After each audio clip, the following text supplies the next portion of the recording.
దేవునికి స్తోత్రం కలుగును గాక. ఈరోజు కార్యక్రమంలో మిమ్మల్ందరినీ కూడా ప్రేమపూర్వకంగా ఆహ్వానిస్తూ ఉన్నాము. నేటి లేఖన భాగము హెబ్రీయులకు రాసిన పత్రిక 10వ అధ్యాయము 35వ వచనము.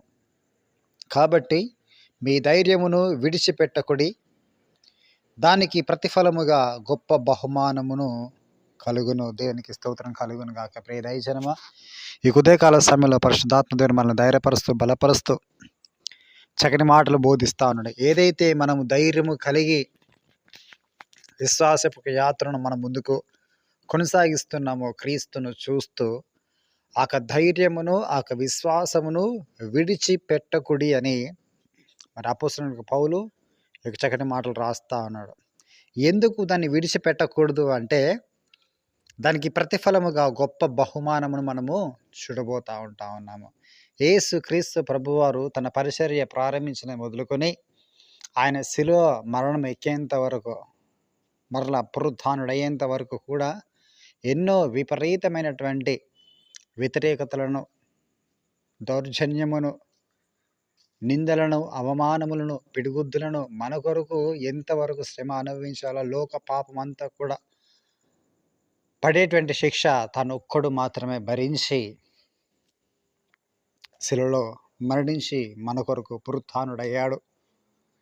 తద్వారా ఈ భూలోకములనే కానీ, భూమి ఏందే కానీ, భూమి కిందే ఏంది, ఆకాశం అందే కానీ ఆయన నామము ఉన్నతంగా హెచ్చింపబడింది.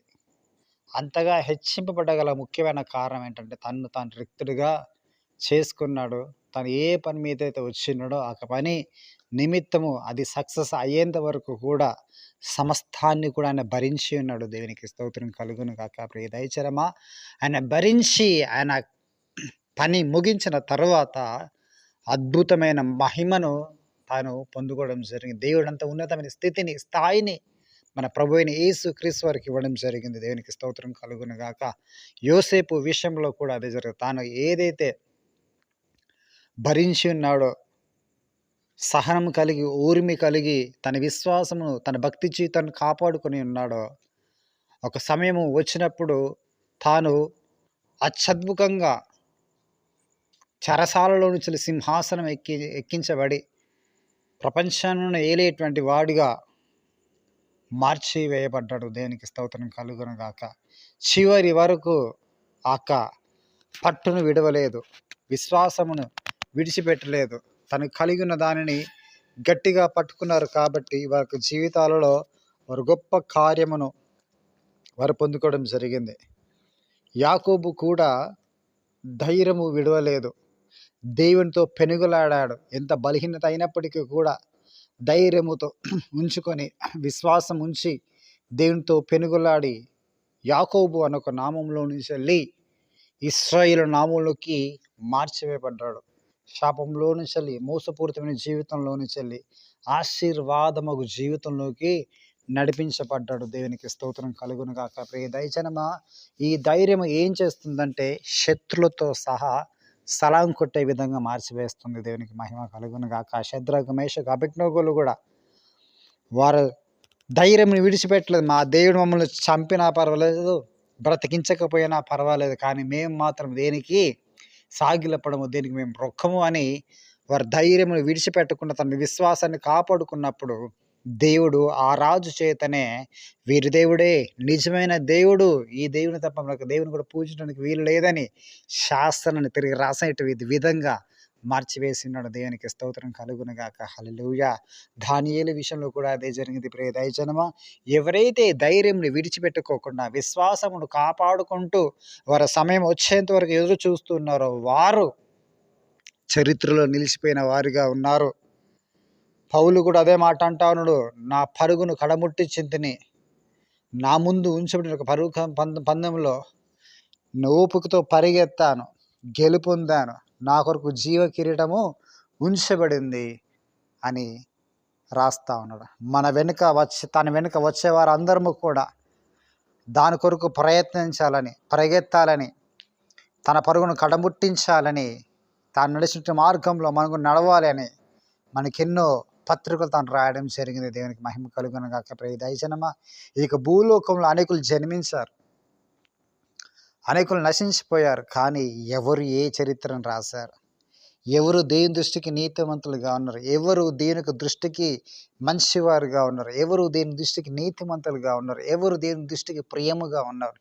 ఎవరు దేవుని దృష్టికి ఇష్టంగా ఉన్నారో వారు మాత్రమే వారు మాత్రమే అనేకులకు మాదిరికరంగా ఉన్నారు. దేవునికి స్తోత్రం కలుగును గాక.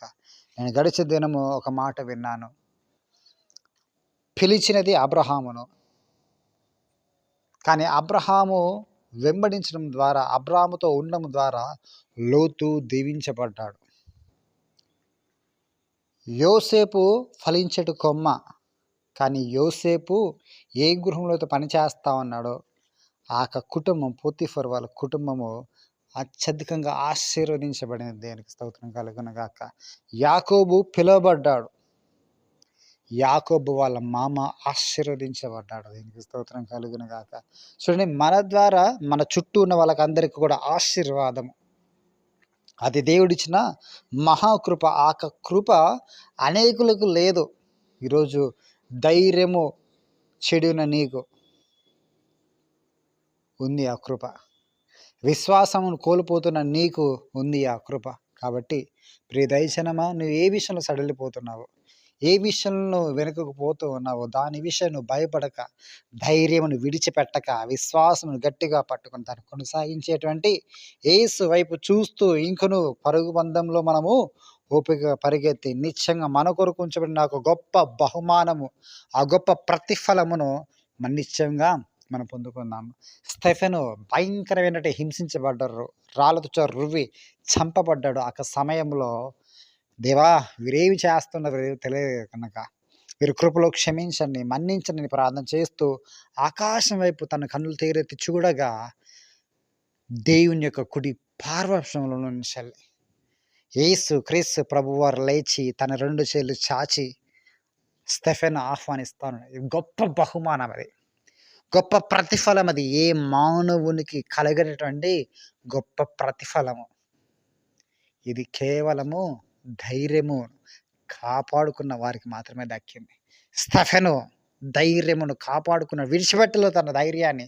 నిన్న నా క్రీస్తు కొరకు ఏమైపోయినా పర్వాలేదని తెగించాడు. గొప్ప ప్రతిఫలం పొందు. యేసు క్రీస్తు ప్రభువారు లేచి నిలబడ్డాడమ్మా. అది గొప్ప ప్రతిఫలం. అది ఈ లోకంలో దేనికి లేదంత ప్రతిఫలం. ఈ లోకంలో మనము వస్తూ ఉన్నప్పుడు ఎవరైనా లేచి నిలబడి మన కొరకు చప్పట్లు కొడితేనే మనం మామూలుగా హ్యాపీగా ఫీల్ కాము. టూ మచ్గా హ్యాపీగా ఫీల్ అవుతాం, ఎంతో సంతోషభరితులు అవుతాం. ఒక సీఎం అయినా, ఒక ఎమ్మెల్యే అయినా, మన ఏరియా ప్రజలందరూ కూడా మనం వస్తున్నప్పుడు లేచి గర్వంగా చప్పట్లు కొడుతున్నప్పుడు ఎంతో సంతోషం వేస్తుందో, ప్రపంచాన్ని సృష్టించిన సృష్టికర్త స్టెఫెను కోసం లేచి నిలబడ్డాడు. తన ఉన్నటువంటి ధైర్యమును బట్టి, తనకున్నటువంటి విశ్వాసమును బట్టి. ఎంత గొప్ప మహిమ అది. అలాంటి మహిమ మనం పొందుకోవాలి. అలా గొప్ప కృప, అలా గొప్ప ప్రతిఫలం, గొప్ప బహుమానమును మనం పొందుకోవాలి. కాబట్టి ప్రియ దైవజనమా, ఈ విషయంలో మన ధైర్యం తెచ్చుకొని ప్రాంతం మనం ముందుకు సాగుదాం. నిత్యంగా గొప్ప బహుమానం, గొప్ప ప్రతిఫలం దేవుడు నీకు నాకు అనుగ్రహింప చేయను గాక. ఆమెన్. ప్రార్థన చేద్దాం. స్తోత్రము తండ్రి, పరిశుద్ధుడా, నీకు వందములయ్యా. ఈ ఉదయకాల సభలు మాతో సూటిగా స్పష్టంగా మాట్లాడవు ప్రభు, నీకు వందములయ్యా. ఈ మాటలన్నీ కూడా మాకు జీవితంలో ఫలబద్ధంగా మార్చండి. విశ్వాసపూరితంగా మీకు ముందు సాటుకు సహాయం చేసి మా ధైర్యం విడిచిపెట్టక మంచి ప్రతిఫలం ప్రభా, గొప్ప బహుమానం పొందుకుంటూ ఒక కృప నింపి, ఎవరైతే ప్రభా ఈ ప్రార్థనలు ఏకపిస్తున్న తండ్రి, ప్రార్థన చేస్తున్న ప్రార్థన ఆలకించండి. వారి కుటుంబంలో సమస్యలు, శోధన, వేదన, బాధలు తొలగించి వేయండి ప్రభు. ఇరుకులు, ఇబ్బందులు, వేదన, బాధలు, నిందలను కొట్టివేసి ప్రభు, వారికి ఏది అక్కడికి ఉందో, ఏది అవసరం ఉందో నా ప్రభు, ప్రతిదీ నీవే సమకూర్చి మహిమ మీరే పొందగలను ఆరోపిస్తూ యేసు క్రీస్తు వారి పేరట అడిగి పెట్టుకుంటున్నాము పరమ తండ్రి. Amen, amen, amen. God bless you. దేవుని అందరూ దీవించి ఆశీర్వదించును గాక.